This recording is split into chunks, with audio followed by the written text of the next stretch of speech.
What's up, guys? I know it's been a while since I posted a video, coming on 9 months. I just wanted to give you guys a quick little, message before you watch the podcast with Vic Verdier. I just felt, like I wanted to kick off things without going on some crazy rant about what I've been doing and stuff. I'm sure I'll divulge into it as time goes on. I just wanted to start coming out with videos again and let my actions speak for themselves. But yeah, it's been 9 months. A lot has changed in my life and in my mindset, and in some ways I'm kind of glad that I've been much more sparse with coming out with content, because I was very consistent for quite some time, about 3 years ago, and then it kind of just tapered off and basically became much more sporadic, and then eventually it just kind of died down. But I can assure you that during that whole time frame, a lot has been changing inside of myself. And although part of me thinks, I could have been coming out with content during that period, I think in some ways just the depth and the quality that I know I can come out with now is going to trump anything that could have came out at that time, or anything I came out with in the past. So anyways, stay tuned for updates, and be sure to check out the link in the description. I'm coming out with a new coaching product, and it might not be there the day of the release of this video, but that link will be there sometime today, or the release of the video day, or throughout the coming next few days. So if you're seeing this several days later, the link is most likely there. It's a new coaching product. I've been studying various in-depth strength training protocols and things like that, so I want to start incorporating that into online and in-person coaching. In-person coaching if you're in South Florida area. And yeah, so hope you guys enjoy the interview. What's going on, guys? Welcome to another episode of Spartan Ownership. I know it's been several months now since I released content. I've been traveling quite a bit, living abroad, living in different states, and I finally kind of settled down a bit here. And I wanted to kick off my first video in a while with an interview instead of some long rant about what I've been doing. And here we have Vic Verdier. Is that how you say it? Yes, perfect.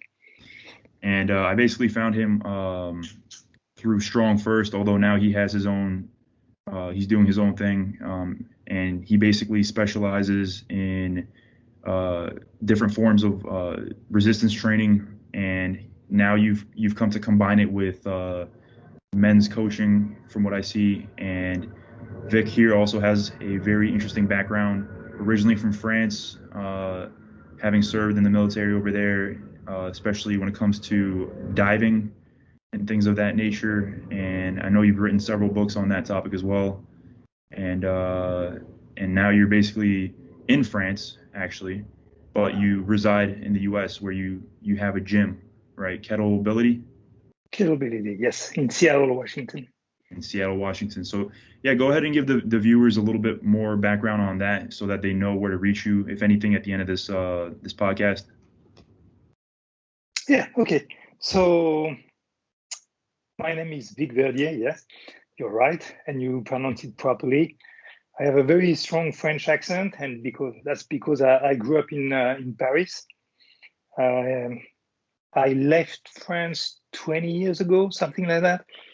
And I spent a lot of time in Southeast Asia, but a lot of different countries as well, in the Middle East and Central America. And I moved to the US 12 years ago. Now I'm in Seattle. I have a gym over there, Capability, as you said. We are specialized in kettlebells and also barbell and movement in general. I do also a lot of online coaching. I have a website, vicverdiercoaching.com. The reason I do that is because I realized not long ago that many men have a problem when they reach a certain age. Okay, and when I say a certain age is when they reach their 40s, you know, this kind of midlife crisis we talk about so often. It's a problem linked to life in general. It's a problem linked to maybe a drop in testosterone. It's a problem linked to lifestyle, the lack of movement, the lack of physical activities in general, and maybe also a lack of interest in life, less drive in general. And I help those men. I have a small group of men that I coach on a very regular basis. For some of them, it's daily, and I help them on the physical, emotional, physiological point. I help them to lean out. I help them to move better, to feel better, and I help them also to maybe find back this manliness they used to have when they were younger, and they lost it somewhere on the way. We don't know where exactly. Just life, grind. Absolutely. And yeah, that's a really interesting mix of services, and I think it's very necessary for what we have going on today. And also, I want to say that your English is perfect. I mean, you know, you said that you were going to have English. Yeah, you said that there might be some issues, but I think you explained it very well, and you know, I think there isn't going to be an issue there. But if there is, and if you want to say something in French, I do speak French, and Nice. you know, we could have, if you like need to say a word and I need to translate it. But yeah, that's interesting background for sure. And can you also give us a little bit more detail on your you know, military experience? Like, was that something you did in your early 20s and then you came to the US? What was that transition? Yes, so let's have a very short, big picture of what I did before. Yeah. I spent 10 years in the French Navy, mostly in African countries, training the local armies. Many of those countries were former French colonies, and we still have strong links with them. We help them, we train them, and so on. So my job, along with many other people, was to train them in a lot of different aspects of military activities, from whatever skydiving to tactics to CQB, hand-to-hand fighting, shooting, and all those things. And I've done that for quite a few years. I spent 10 years in the Navy. And because I was in the Navy, I was also introduced to scuba diving. And when I left the Navy, I became a scuba diving instructor, because that was something that was really I was really passionate about. And I spent more than 20 years traveling and teaching scuba diving. And I was mostly specialized in deep diving and cave diving. So a lot of mixed gas, rebreathers, weird equipment, long decompressions. And I've done dives that last 12 hours where you do nothing except waiting to be able to go a few meters or a few feet closer to the surface. So yeah, a lot of different things, a lot of travel, and mostly in tropical countries. That's why when I moved to the US, and I moved to the US for a company named MovNat, And MovNat is specialized in natural movement. So being able to move in nature in a lot of different ways, like jumping, climbing, running, crawling, all these kind of things. So when I moved to the US, I wanted to stay in the South. And that's why I spent a lot of time in Texas and Arizona before moving slightly up north in Seattle. Yeah, slightly. No, that's a really cool background, and yeah, that's just an incredible past, and I'm sure you've had plenty of adventures. That's really cool, and it's funny because I don't know if anybody really knows this, but I might have mentioned it once or twice, but for a while I was thinking about joining the military, which a lot of people know, but and specifically I thought about the French Foreign Legion for quite some time. Nice. Yeah, I thought about it and I looked up a lot of their stuff and I was very close to going there one day, but ultimately I just decided that I was going to just learn as much as I could about discipline and things like that through my own way, So I just made that decision, but it was a thought for some time, and I still honor and respect anybody who's done it because it's really I'm sure it's a lot of sacrifice and time, and and it does build your character for sure. And speaking of MovNat, is that something that you still like apply the principles of a lot today when with your kettlebell training, or do you find like it doesn't really synchronize in the best way? No, it's I would say it's very complementary. Okay. I still teach a lot of MovNat courses, especially trainer certifications, and also I'm also specialized in all the MovNat combatives and all the MovNat aquatics curriculum that I'm teaching. Actually, I'm in France, especially for that. I will be teaching in a few days in Paris and in the south of France. And I think it's it's a good complement to kettlebell training. Mm-hmm. One is really about building strength through resistance training, and the other one is building strength, but also a lot of other attributes through natural movement. So there's also some lifting component, lifting that can be done with pretty much anything from a barbell to a stone or a log or anything like that, things you can find in nature. Absolutely, definitely. And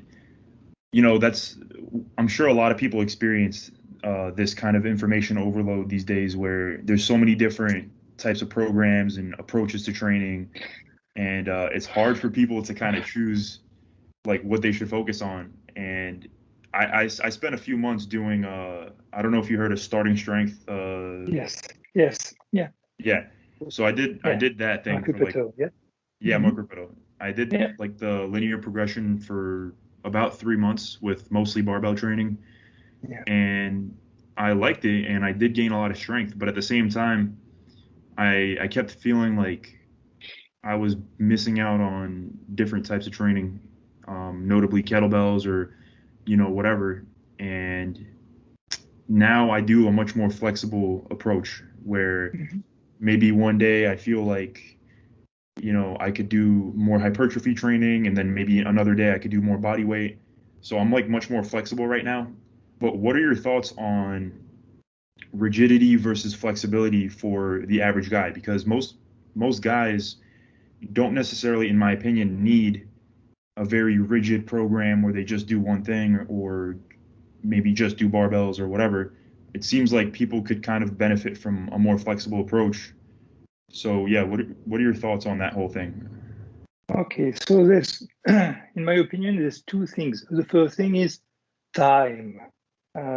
Most people out there don't have a lot of time to dedicate to their training. Okay, it's not their job. It's either because they like it or because they want to look better, feel better, get stronger. In any case, we all have a job, we all have family, we all have other responsibilities, and it's very difficult for many people to to dedicate more than, I would say, an hour a day to train. And if you train an hour a day, 7 days a week, you're in the top 1% of the population. So that's one thing. People don't have a lot of time to dedicate to their training. And therefore, I think it's important to vary your training as much as possible rather than specialize. Okay? Specialization is for insect, we know that. And the idea is the more skills you have in your skill set, the easier for you it is to adapt to anything that can happen or anything you need.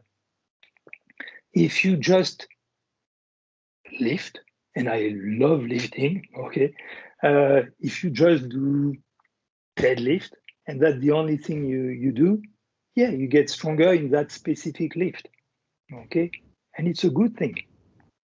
However, the day that you need to, I don't know, do some pull-ups or run or swim or anything like that, you're not really prepared for that. So if you don't have a lot of time for your training, I think your training should be as varied as possible. However, we sometimes have specific goals. If we come back to deadlift, if your goal in life is to lift 400 pounds, okay, then yes, you have to spend more time in that specific skill, working day in, day out, and making sure that you're making progress. Okay? So there's two different components to your questions. It depends on your goal. If the goal of most of the population is to be healthy, strong, injury-free, able to age nicely, they need to vary their training as much as possible. Do a bit of running, a bit of lifting, a bit of ground movement, a bit of climbing, a bit of everything. Right. Yeah, that's kind of where I'm at as well. Like these days, I'm doing one day where I'm doing Turkish get-ups training, and then the next week I'm doing 3 days of mostly barbells, and then the week after that I'm in a park doing pull-ups and stuff like that. So I do appreciate that kind of approach, and but I think a lot of people would say, oh, you know, like for instance, when you listen to a lot of starting strength stuff, they're heavily focused on barbells, of course. Mm-hmm. Yeah. So for them, you know, they always prioritize that above any other training methods, and that's cool, you know, for them. I respect what they do, but at the same time, intuitively, I think it's nice to sometimes switch it up and have different approaches. So with MovNat, I mean, I've seen your MovNat video. It's like I think 10 or 20 minutes long, and you did all these different things, and it seems like you were in some kind of jungle or something. Was that in like South America or something? You know which one I'm talking about? Yeah, that's probably. I mean, we've done workshops pretty much everywhere, Right. But I think this one was in Thailand. I used to live in Thailand for 6 years or something like that. And you taught like Thai boxing there, right? Yes. Yes, that's awesome. Yeah, that's awesome. Yeah, Thailand was. I mean, it still is a very nice place when it comes to nature, jungle, and beaches, and I mean, it's beautiful out there. Yeah. I lived there too for a few months. Oh, okay. Chiang Mai. Nice. Well, okay, Chiang Mai, so the north. Yes, yeah, it's really nice over there. Yes. To piggyback on your comment about barbell, I love barbell training. Okay, I actually did a certification with Mark Hupeto, starting strength. Oh wow. Quite a few years ago, and I really like the approach of barbell training, focusing on the most important lift and making sure the technique is right and the form is right and so on. And again, I think it's a good thing from time to time to spend time to spend time learning skills. Okay, and a deadlift is a skill, a back squat is a skill, a military press is a skill, the same way than in kettlebell, a snatch, a swing, or a get up are skills. Okay, it's important to learn skills, and it's important to learn them properly. That's why it's good to have a coach or a trainer to help fine-tuning everything. Okay, it's important to learn skills even at an older age, I would say, and to never stop learning. Okay? Right. Everything we do is a skill. Okay, and when you learn a skill, everything becomes easier, because even if you don't practice that skill for a few months or even a few years, when you come back to it, it comes back faster. Okay. I think it's important to vary your skill set as much as possible. Okay, because you build a library of skills, a library of movements, and learning something completely new becomes easier. Okay, if you've done a lot of climbing, a lot of pull-ups, a lot of things that are very common, you can build on that to learn a new skill, a muscle up, or to learn rings, Olympic rings, and things like that. So you have this library of movement, the movement you practice at some point in your life, and I believe they are somewhere in your brain still there, you know. Okay. Yeah, definitely. And as soon as you see something new, you can already, I would say, cut this new skill into sub skills that you already know, already master. Right. So your job is mostly to put them together and see how you can make it more smooth, more efficient, more optimal. Yeah. And speaking of efficiency and stuff like that, minimalism is a big thing. I know Pavel talks about and creates these programs based on minimalist training. Mm-hmm. Like, are you one of those guys that also likes to just pick one or two movements and just do that for a few weeks, or like do you switch it up on a weekly basis for your own personal training, or? It depends. It really depends. I'm sorry. Yeah. When I want to learn a new skill, yeah, I spend time on this new skill and I repeat it maybe on a daily basis, or maybe because I travel a lot, so I don't always have access to all the equipment I would love to have. Okay. Mm-hmm. But if my goal is to fine-tune a new skill, yeah, I will spend a few weeks on it. Okay. Like just that one thing? Not just this one. No. But like mainly, right? But mostly, yeah. Okay. I will still do other things because I would be bored otherwise. Yeah. That's the thing about, like, when I was learning Turkish get-ups, I'm still learning it, and I'm trying to really go through the book and really do it properly. But I always feel like a failure because I do it for like 30 minutes and I'm like, oh man, I just spent 30 minutes with like my shoe in the air and all this stuff. And I feel like, I didn't actually get a good workout. I know Pavel hates that word, but I feel like I didn't actually put any real work in. But I have to remind myself, oh, I'm practicing the skill and it's going to take some time before it starts to return on my investment of time. But it's true, like, as Americans, I've been basically socialized as an American, and it's kind of true that we have a bit more of an impatience about us sometimes, especially in this consumer culture that we live in. And he talks about how, like, I remember in one of his podcasts, he was like, yeah, Americans, they like to have things done right away. So sometimes they don't want to put in the effort for the new skill. But I don't know, I'm just piggybacking off of what he said. Yeah. But Interesting. So, There's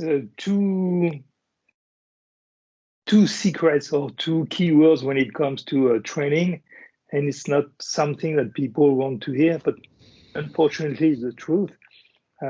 If you want to get something, there's only two things to do: consistency and hard work.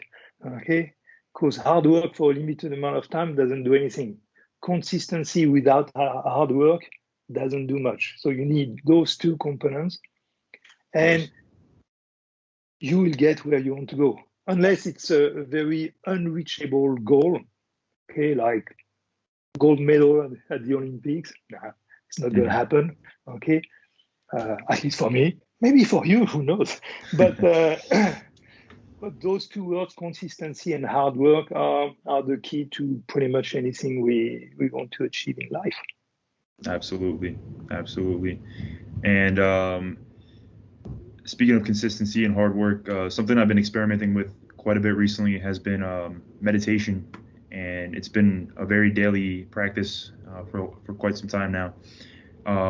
Do you have like a mental training? Because obviously you're certified in a lot of physical disciplines, and but do you have like a daily mental kind of ritual that you engage in, whether it's meditation or journaling or maybe a combination of those two? Like, what are your go-to like mental training approaches? So it depends on what you call mental training. Okay. Mental training means a lot of different things. Is it some kind of training to manage stress, for example? Is it mental training to become more resilient? Is it mental training to help with your focus and attention? I would say those three things are three very different things. Okay, managing stress, there's a lot of different ways to manage stress.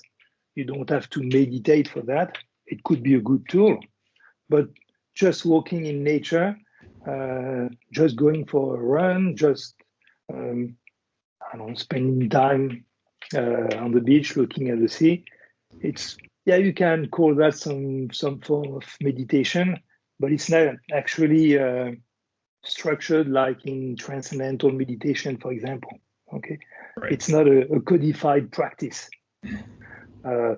If I want to manage my stress level, and I'm not a very stressed person in general, but if it happens, my go-to solution is to ride my motorcycle on a straight highway somewhere in the desert in Arizona or somewhere where there's nothing, And you go into this kind of zone where you don't think about anything except riding, hopefully. Okay. Right. But for me, it's a very easy tool to manage stress. Okay. If you're talking about resilience, for example, I would say there's a lot of different ways to train that. They can be mental, but they can also be physical. Going outside your comfort zone is a way to become more resilient. Traveling is a way to become more resilient. Okay. Even immersing yourself in a conversation about a topic that you don't like to talk about, or you're not comfortable with the person you're talking with, is a form of resiliency as well. Okay.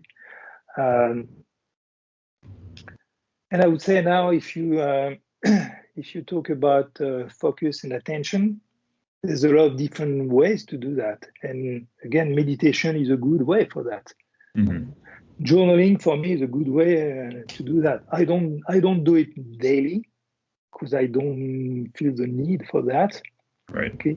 I can have a logbook where I log what I do when I lift, for example, just to keep track of my progress. But that's a logbook. That's very different from a journal.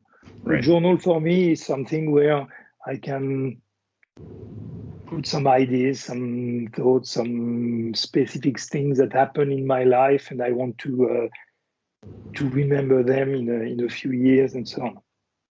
Uh, for me, the journal helps me to focus on what I've done or what I want to do.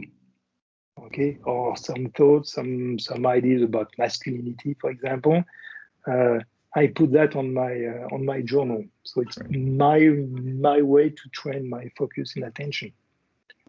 But there's also some skills that I learned in neurolinguistic programming or different training courses I've done that have nothing to do with meditation or nothing to do with journaling.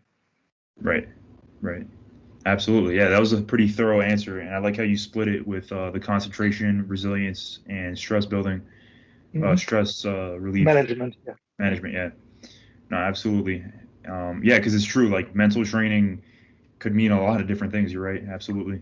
Um, and so I also wanted to mention how obviously a big part of how you live your life in terms of your stress levels and overall level of happiness doesn't necessarily have to do with just your mental training.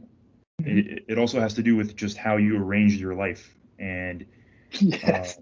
that's a big thing. And Yes. and I could see like somebody like you obviously, it seems at least that you've had time to really think about how you want things to be, and now you have this very kind of creative and I want to say non-linear approach to living, because it doesn't seem like you lived in the classic script at all, right? So and I've been thinking about that word a lot recently, like non-linear. I've been a big fan of Nassim Taleb, and he talks a lot about this idea of non-linearity and complexity and things like that. And it's helped me to get out of my head when I think that things need to work a certain way, and but it's also tough, as I'm sure you know, because you coach older men, that they want to make all these big changes and be more masculine, but a lot of times they've been kind of stuck in like a script of how to live their lives, and now they're in their 40s and 50s, and it's like they have all this accumulated stuff and materials and responsibilities and things that they probably would have not done if they actually had the time to think about it. But a lot of times they get pushed into these things, and a lot of guys that are listening might be in that situation, but there's other guys that are younger and maybe they didn't commit to all these different things, whether it's marriage or a job, career path. I'm kind of in that boat because for many years I've been kind of living in different places and trying different things out. So I've had some time to kind of think about what I want to do, how I want to live, but not everybody has that luxury. So what is your, you know, some of your thoughts on what guys can do when they're in that position where they've already accumulated so much baggage in their life and now they want to recapture? Like, it must be a tough spot. I would say men, when they reach their 40s, 50s, there's two aspects. The first one is, yes, they are slightly older, and the older you get, the more, I would say, scary change it could be. It's scary because you accumulate a lot of habits. It's scary because you probably have a lot of stuff, okay? Stuff with a big S in general. Yeah. But at the same time, it's also a much easier position when it comes to changes, because when you are in your 40s and 50s, your career is probably already in a nice place, I would say. Probably your wealth or your wealth is probably higher than when you are in your 20s. Okay, and also if you have kids, when you reach 50s, it's probably when the kids start to leave home, to go to college or live their own life. So somehow you have a tiny bit less responsibility, even if you never get rid of those responsibilities. Okay. There's different things that people get stuck in, and you're perfectly right with that. And I think the material thing is the hardest to get rid of. Wow, really? Yeah. That's why I work a lot with some men about becoming more minimalist. Okay. I wrote a few articles about that. I talked about that in some podcasts. It's really something that I believe is very important because the more stuff you accumulate, the harder it is to get rid of it.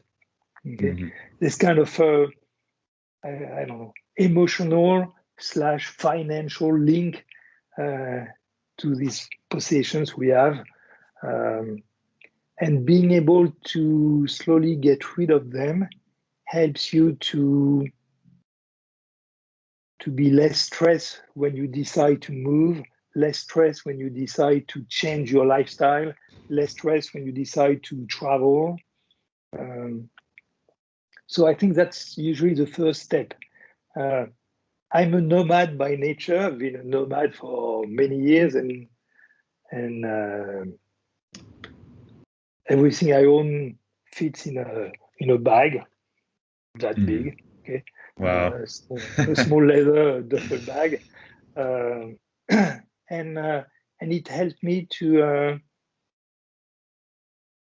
realize that what we buy is not that important. What is important is what we live.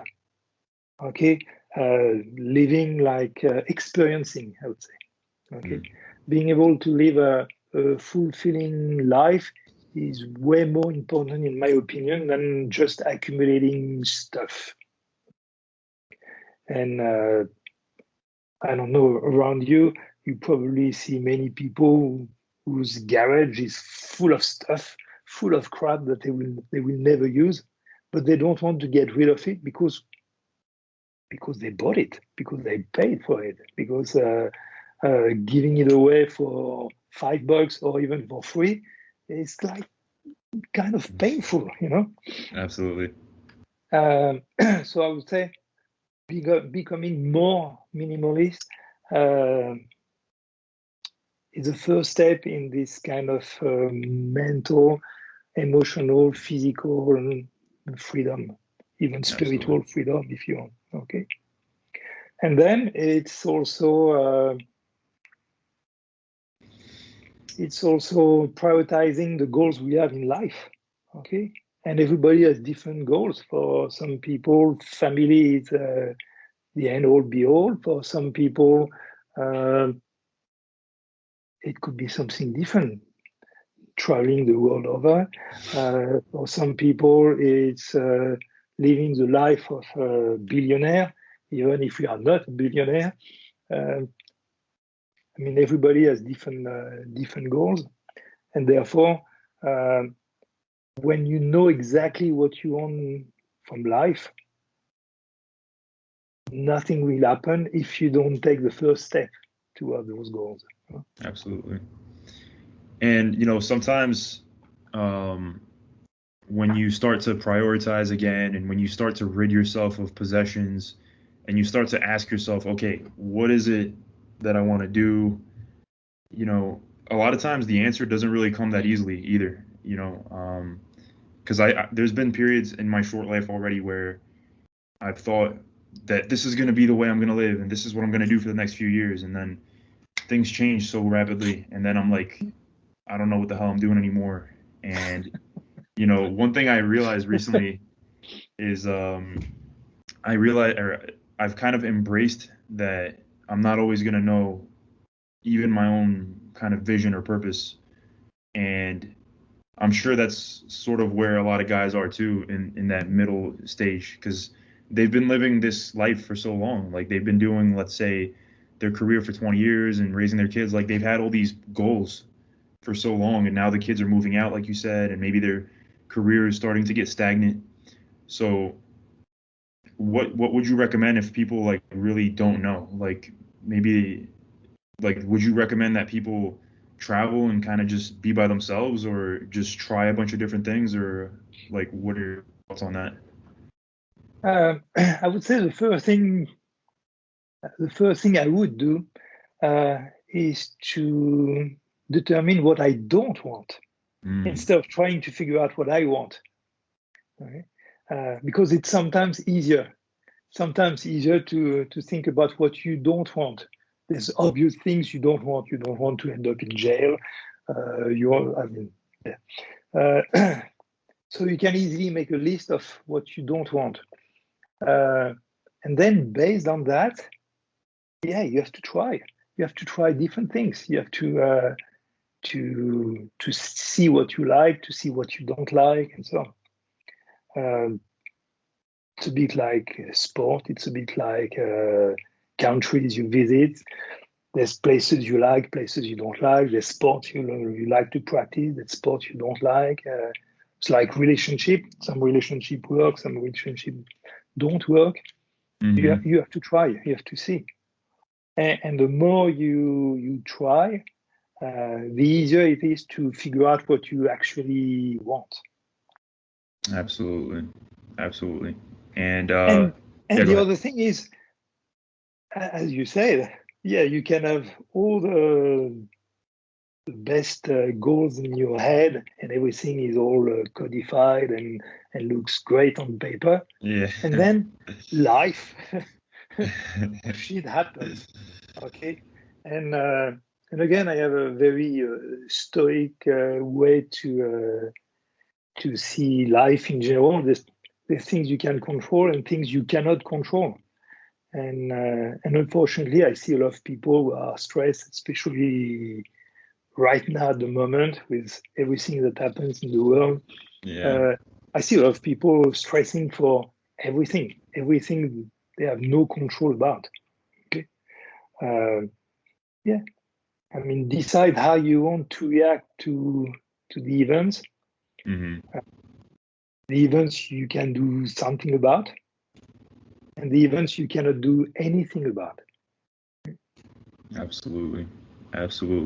Yeah, I think experimentation is a very big thing that people should focus on, because once again, we live in a world of so much information overload that there's so many things to try that I think a lot of people aren't even doing anything. I mean, I've been caught up in this trap so many times where instead of doing something, I'm just measuring the theories and like making them battle in my head. Which theory sounds better? And like 2 months pass, and I'm still wondering, maybe barbells is the best way to do it, and maybe 5x5 or whatever, And I'm like, why couldn't I just do a month of trying that, and then that way now I actually know, like, and so I started actually writing down experiments and just writing down the results, and for me that helped a lot.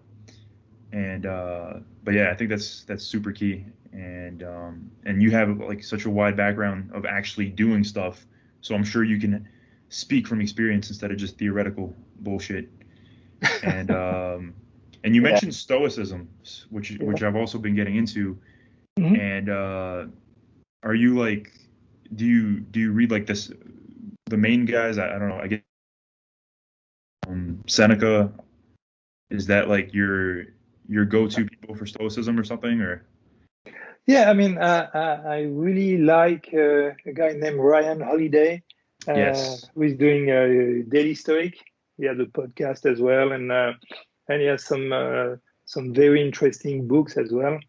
One of them I like. It's called "The Obstacle Is the Way," Mm, and it's exactly about that. It's exactly about the fact that life happens, and instead of stressing about the goal you have and all the obstacles you have in your way, um, enjoy the journey.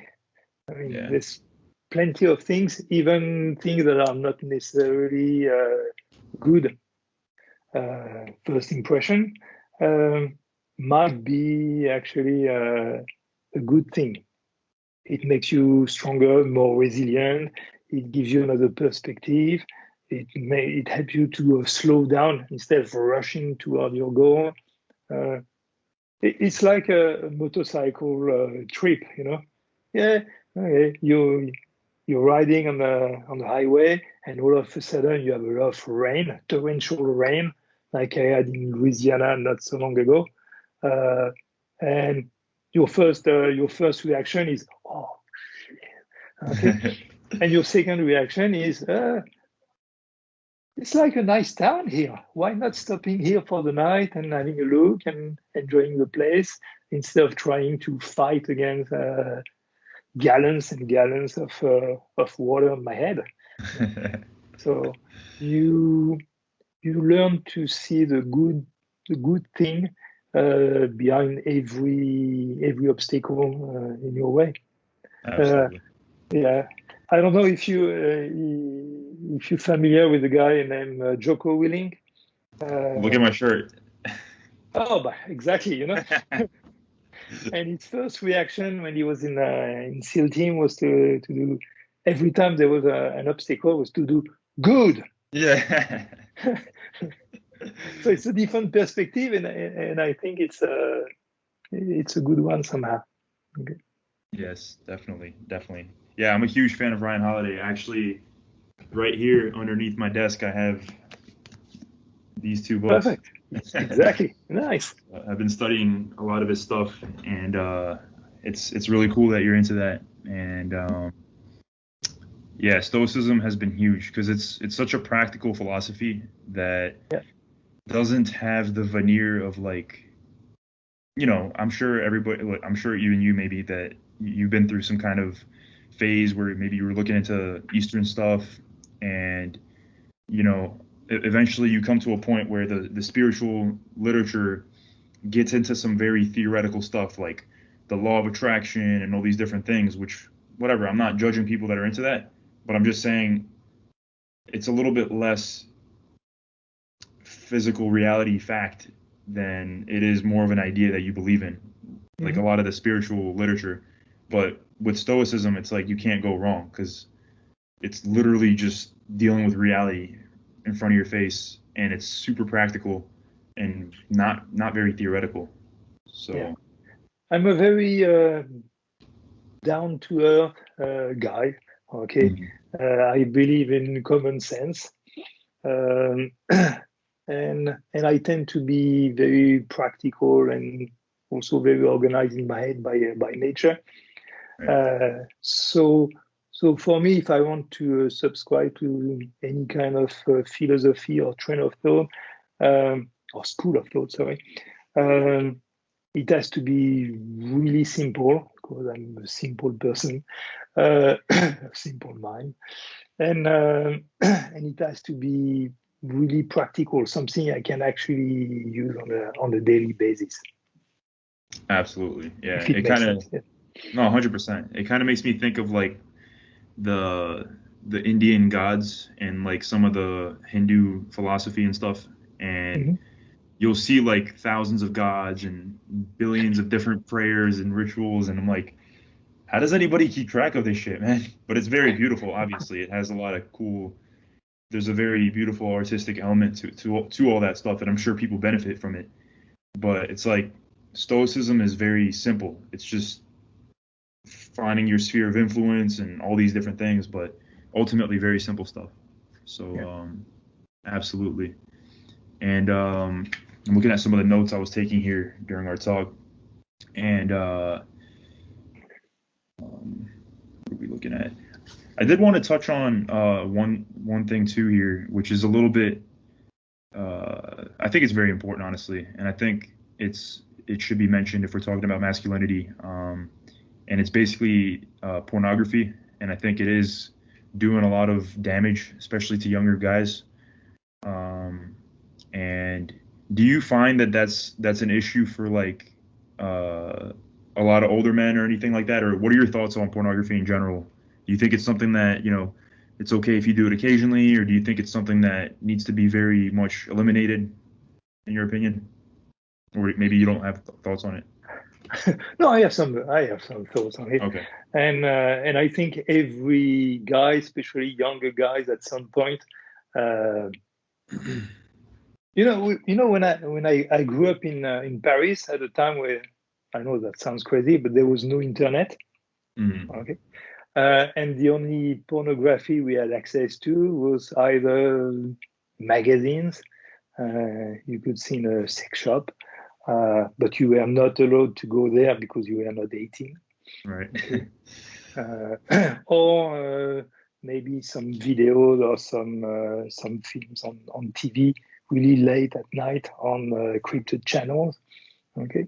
And that was pretty much what every young guy of my generation was looking for when it comes to sexual education, if you want. Okay. Mm-hmm. And that's what we were looking at and trying to understand how it works, what to do, okay, and trying to replicate that somehow. Okay. I think it didn't do too much damage to older guys, Mm-hmm. simply because the amount of pornography we are submitted to was kind of limited. Yeah. Okay. Obviously, with internet, even on your phone, you can watch some porn at any time, any place. When you get bored, queuing at the supermarket or anything like that, you could watch something. Okay. Yeah. It means that for kids, it's kind of difficult to have some kind of some sense of measure. Mm-hmm. Because not only you have access to a lot of porn, but also all kind of porn, any color, gender, number, and everything. Yeah. Okay? And I'm a very open-minded guy. Okay, really. However, when it comes to too much porn for kids, yeah, I have a kind of a small problem with that, if not a big problem, because that's, no pun intended, that screws them a bit for the rest of their life. Yeah. Okay. And I know some guys, some friends, or some older men that I coach that are kind of addicted to that. Meaning, every day or every other day, some porn is a way for them to be entertained. And Right. it becomes more of an entertainment than anything else. I'm bored, let's watch some porn. Right. Or I'm not really attracted to my wife anymore, let's watch some porn. Instead of working out the problem, I think that's a convenient and easy solution for many men, and somehow it's a bit sad. Yeah, definitely. Yeah. So I would say porn has had its use, but it's like everything. It's like any kind of addiction. Mm-hmm. Too much is too much. Absolutely.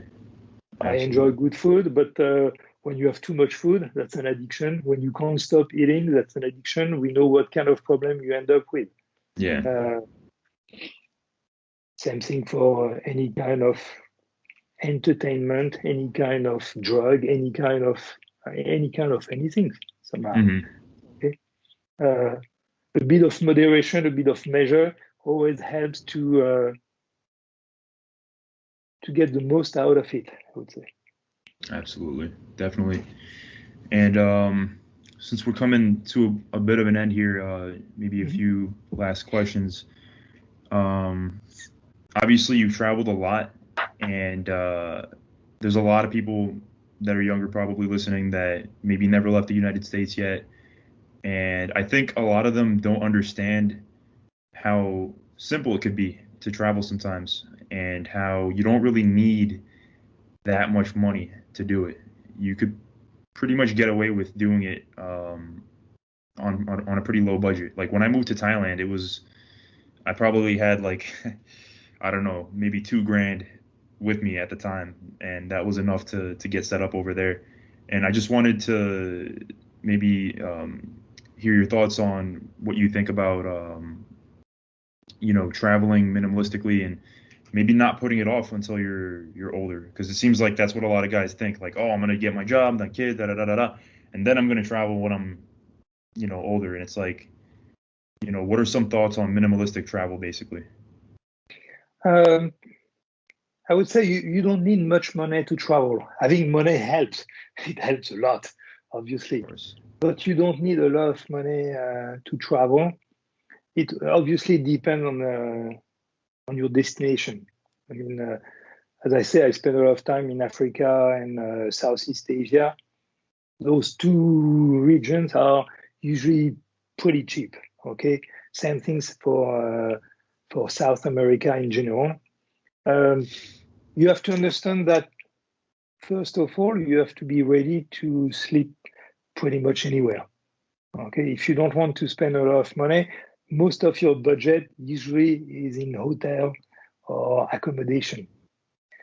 If you're flexible when it comes to the place where you live, the place where you sleep, you already save a lot of money. The second thing is you have to realize that it's a different country, and therefore you cannot have the same food and the same habit that you have back home. Meaning, you have to live like the locals. You have to eat like the locals. You have to use public transportations like the locals. Okay, and if you're not ready to live the life of the population, if you just want to be a tourist who lives in a 5-star resort on the beach, then it's not the same trip. It's not the same idea. It's not the same budget either.